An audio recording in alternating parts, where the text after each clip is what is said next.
My name is Lyndon Lamas. Welcome to the channel. Welcome to part 4, the final in this series where I explain how I managed to live and play hockey in the Netherlands. If it's your first time here, you can start at part 1 if you like.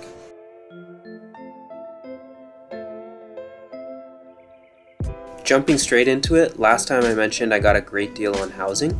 It was $385 per month, which went up to $400 the following summer, and this included a cleaning fee for the common areas, kitchen, hallways, toilets. With groceries it varies, but was generally about 40 to 50 euros a week at Jumbo. As far as I know, Lidl and Aldi are a bit cheaper, but Jumbo was the most convenient option. The big cities and larger towns usually have a grote markt, or big market, on the weekends. I'm assuming it's a bit pricier since the quality is better. I only ever really went once or twice, so I can't really remember. To get around, using a bicycle is a must. The infrastructure is one of, if not the best in the world for it. In the interim, when I was in Amsterdam looking for a permanent place, I actually had 2 bicycles. One that I kept at Haarlem Station, thank you Bob for that one, and another bicycle in Amsterdam through a bicycle rental service. As well, I made sure to order an OV chipkaart, which is the reloadable public transport pass used in all trains, buses, and tram services in the country. By the way, if you remember last time I mentioned you can't buy a lot of things without a bank account since most things use Ideal. So for the bike rental and OV card, my friend Allison was living in Amstelveen that year, so she did it for me on her account. So thank you, Allison. My job gave a €6 per day transportation allowance, and then I also used a monthly bus subscription to get to and from work. Basically, on the website you put in your stop that you get on and off, and you can travel unlimited between those zones. So using all those options, it was €1 or €2 per day for transportation, at least as far as commuting to work. Side note, I think the last train going back to Amsterdam from Haarlem in the night is, at 12:30? Mijn beste tijd om te fietsen bij de club naar het station misschien tussen 10 of 13 minuutjes is. Is er Haarlem-spelers dat deze video kijken? Wat is jouw snelste tijd? Laat het me weten. And speaking of biking really fast, there was this one time we were going to a restaurant in the Centrum, and we were rushing to get there before it closed. And just as I was overtaking somebody, they made a turn to the left.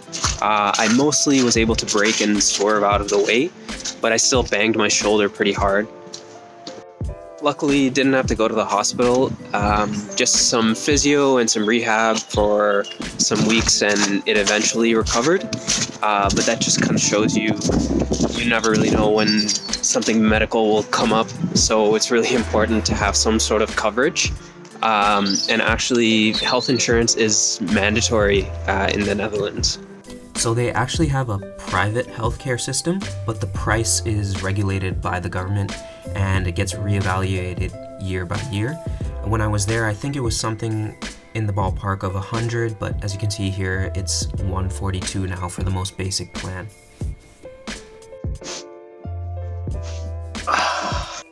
So you do some rough math, put those basics together, you get about 800 euros a month. Let's say you add another 300 just for, takeaway, hanging out with your friends, miscellaneous costs, whatever, brings you to 1100. And I was also lucky with housing, so let's add another 200 buffer. So then you come out to 11 to 1300 per month. And I believe minimum wage was about 1500 and some change. So, you're not living extravagantly by any means, but yeah, if you just make a budget, that's pretty doable.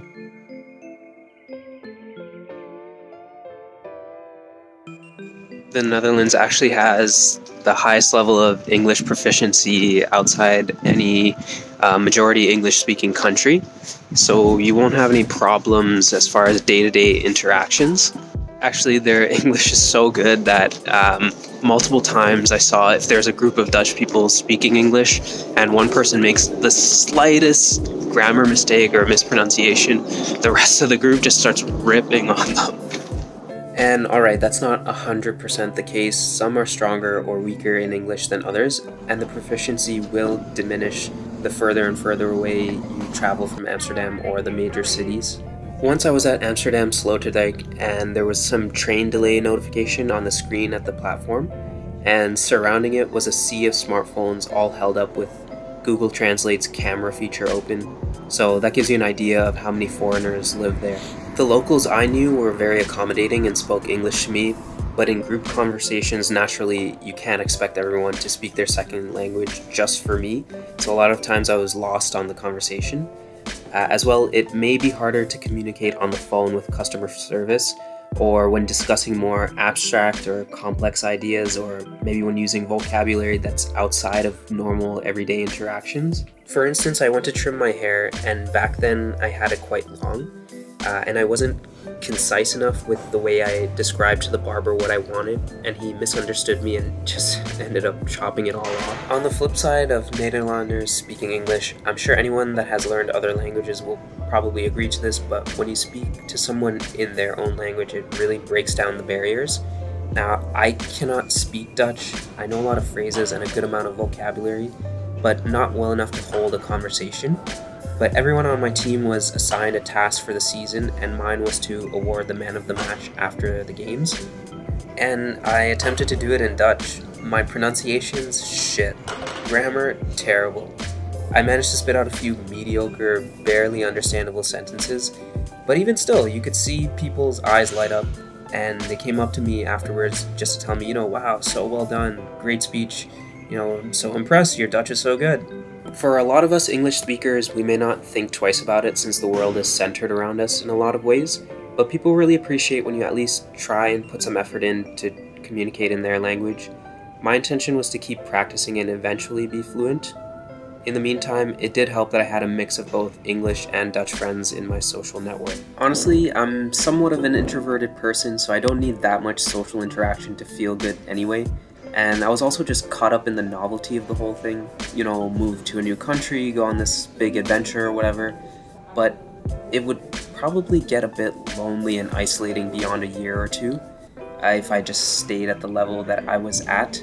For that reason, I would say that you will get by just fine without knowing any Dutch, but if you intend to stay there for much more than a year, and you want to properly integrate and fit in and function in society, learning at least a conversational level of Dutch is a must.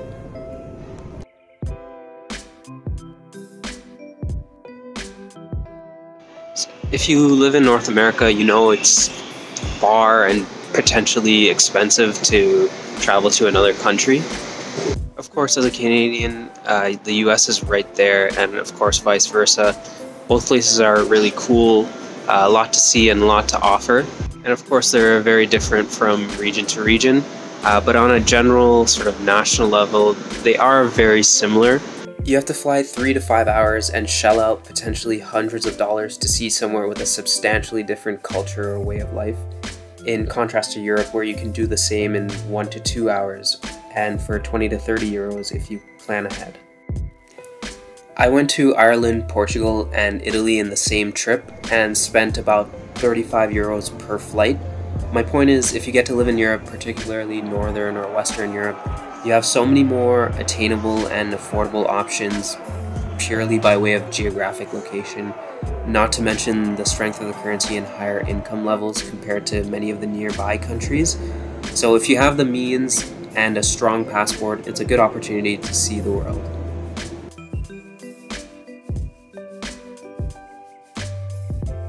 Last thing, the residence permit was for a year, but if you have a job that meets the income requirements with an employer that is in the public registrar and willing to sponsor you, then you can convert from working holiday to a regular work visa. And actually, my employer was willing to do it. My supervisors liked me and they were gunning for me to get a new permanent work contract. But in a nutshell, there were some delays and miscommunications with HR, and it fell through at the last minute. A week and a half before my permit expired, to be precise, and immigration type issues aren't something you can fix in 10 days. So helaas, pindakaas, the Netherlands adventure and the series comes to an end. So that is it for the series. I can't be too loud, there's people sleeping, it's a bit late, but I hope you were entertained by it, I hope you learned something. Leave a comment for some feedback. Like if you liked it, share if you think somebody else might too, and subscribe so you're in the loop for my off-season training. See ya!